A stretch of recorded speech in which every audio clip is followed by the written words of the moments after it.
Alhamdulillah wa salatu wa salam ala rasulillah ma ba'd. The question is asking here about intermittent fasting and what's the religious perspective on it? Is it allowed? Is it not allowed?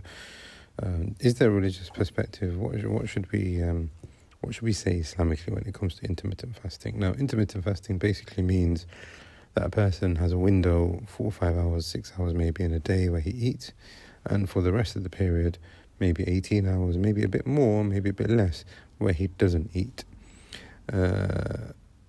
What is the ruling on this? Now, first thing we have to understand is that the Messenger of Allah ﷺ did not eat to his fill. Aisha radiallahu anha, she said that the Messenger of Allah ﷺ did not eat to his fill until Allah subhanahu wa ta'ala took him.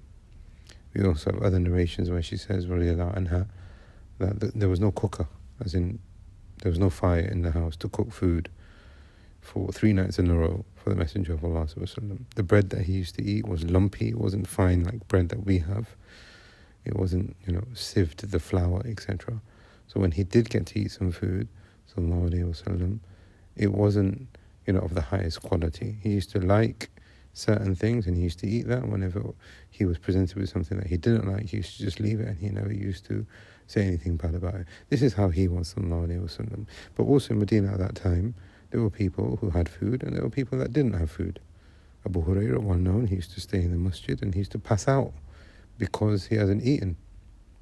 He used to go up to some of the companions, he used to go up to Abu Bakr and others and ask them questions, hoping that they'd invite him back to his house in order to discuss the question that they have asked, so that he would get something to eat. So this is the situation in Medina.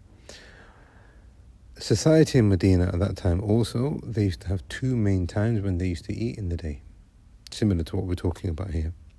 Once early in the morning, and once again after Maghrib. This is the time when they used to eat. Well-known hadith in Bukhari and Muslim, the Messenger of Allah said, if the salah has been called and the asha has come to you, meaning your dinner has come to you, then eat your food first and then come to pray. This tells us that they were eating at prayer times in the evening, Maghrib. But also, so that's one thing. So the fact that a person spaces out what he eats is something that the Messenger of Allah was doing anyway, what was happening in Medina anyway.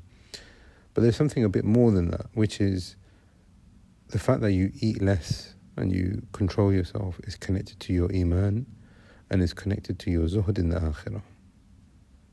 Umar radiallahu anh, he was asked about a person, or he was asked about eating whatever it is that you like. He got angry and he said, what is wrong with people? They eat with the desire, as in they eat whatever they want. Ibn Umar was presented with something which would help digestion. Now the reason why he was presented with this thing which would help digestion is so that he could then eat more. Once the food has been digested, then he can have another meal. And he got angry as well. Now he's the son of Umar radiallahu anh. And he said, Wallahi, for a period of 14 months, I have not eaten to my full. And he's saying, it's not because of the fact that I haven't got food available. وَلَكِنَّنِي أَعَهَدْتُ قَوْمًا يَشْبَعُونَ مَرَّةً وَيَجُوعُونَ مَرَّةً. But I've taken an agreement with a group of people, meaning the companions, and following their footsteps, that I will sometimes eat and sometimes I will feel hunger. And then we have A'mash radiallahu anh, and he, rahimahullah, he explains Mujahid, the way that he saw Mujahid. Mujahid is a student of many of the companions, Ibn Abbas predominantly, Imam from the Tabi'een. He said it is as if he was like sometimes an animal that was falling down because of hunger. Now, here what we're learning is not that these people were poor. And what we're also learning is that they're not putting themselves through hardship, but what they are doing is they're controlling their desires and they're connecting themselves to the akhirah. Ibrahim ibn Adham, he says, I fear that I would eat to my desires, so I prevent myself and I just reduce the amount of food that I eat, just some of bread mixed with some olive oil or some olives. Abu Sulaiman al-Darrani, rahimahullah, he says, أصل كل خير الخوف من الدنيا مفتاح الدنيا الشبع ومفتاح الآخرة الجوع. The foundation of all kind of goodness is where you live in a sense of fear in the dunya that you haven't done enough for your akhirah. And the doors for your dunya to open up is where you don't feel satisfied. And the doors for your akhirah is that you experience hunger. And there are many narrations from the Salaf in regards to this. So the point here that we're making is that if a person was to have a particular routine where he eats only twice a day or something, there's nothing wrong with that. All of this goes down to what is customary. But if a person was to say, well, I'm going to have a meal at 8 o'clock in the morning and then 1 o'clock and then 5 o'clock, then I would say that this is not good. One of the ulama who came later on, Nafi ibn Harith, al-Thaqafi, he wasn't a scholar in religion, so to speak, but he was a person who had ilm of tib, etc. He said that which has destroyed mankind is to eat food on top of food.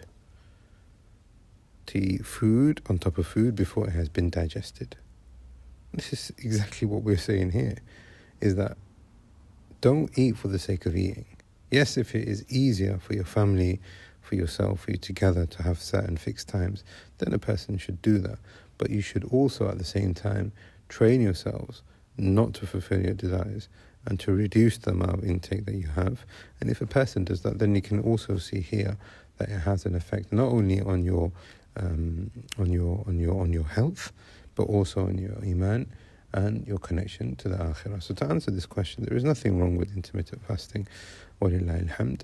There is a lot of khair and goodness in it, but we have to point out that this thing here, intermittent fasting, or anything which is similar to it, you have to look at its origin and where it comes from. And if a person has it connected to some kind of religion or religious practice, which I don't think is the case here, but sometimes some exercises and certain diets and regimes may have that. If a person is following something which is the identity of another religion, then you have to be cautious on that. But here the question is it allowed for me just to eat within a 5-6 hour window? I would say yes. Not only is it allowed, I would say it is good, but make sure that you work that in with your family life so that it's not difficult for other people. As you have seen, this is how it was at the time of the Messenger of Allah sallallahu alaihi wasallam, and the Salaf have encouraged a person to make sure that his food intake is done moderately and in a healthy, balanced diet. We ask Allah subhanahu wa ta'ala that He grants us all tawfiq and success. Wallahu a'lam. Sallallahu ala nabiyyina.